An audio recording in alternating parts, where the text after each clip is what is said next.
The Nissan Patrol that the Armada and its QX80 cousin spring from dates from 2010, but the zeitgeist of all three is pure 1990s.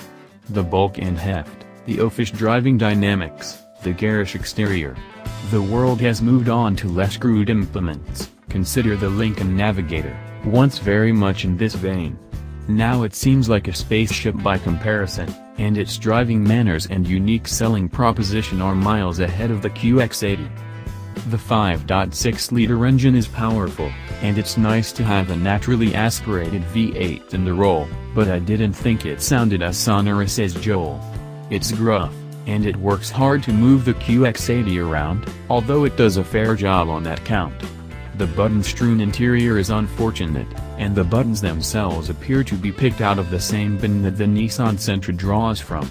The QX80 isn't the only offender here, but whatever it costs to at least coat the QX80's buttons with a nicer material would be worth it, considering how much real estate they're strewn over. V.